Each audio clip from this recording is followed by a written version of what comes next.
Dans la collection Talabart Van Gautier, ce qui me plaît beaucoup, c'est le lien entre les œuvres et l'histoire et le côté très historique de leur recherche.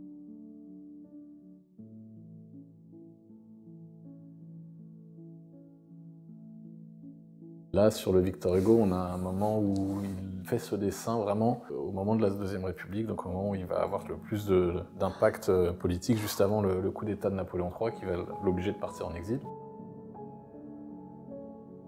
Et à ce moment-là où il se met vraiment à arrêter d'écrire pour la politique, et donc il dessine pour se libérer, et pour se libérer, il dessine des paysages de souvenirs, donc imaginaires.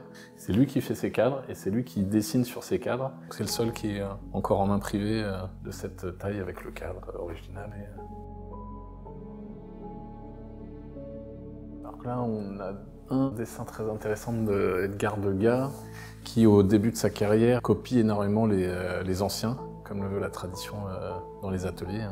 On copie beaucoup les dessins, les sculptures, les tableaux. Et là, on a une copie faite sûrement au Louvre d'après l'esclave de Michel-Ange. Donc c'est deux artistes qui se rencontrent, c'est toujours assez émouvant.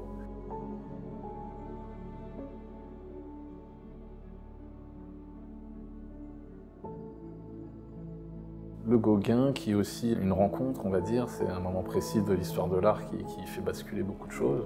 Donc c'est 1890. Et là, on a Jean Moréa, qui est le théoricien du symbolisme.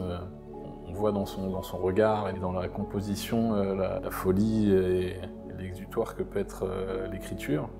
Et Gauguin va prendre cet exutoire par le dessin et va nous donner cet aspect un peu incroyable, un peu fou, qui est la poésie symboliste.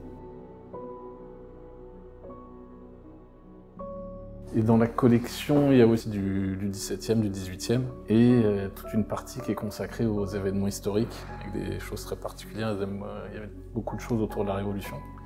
Donc là, on a un dessin très précieux et moi qui me touche beaucoup, qui touche vraiment au fondement même de notre société, de notre République, et c'est bien sûr l'abolition des privilèges par l'Assemblée nationale le 4 août 1789. Et donc l'Assemblée nationale fait une demande de médaille, et Pajou concourt à cette demande. Il ne gagnera pas le concours, mais il fera faire une médaille quand même d'après son dessin.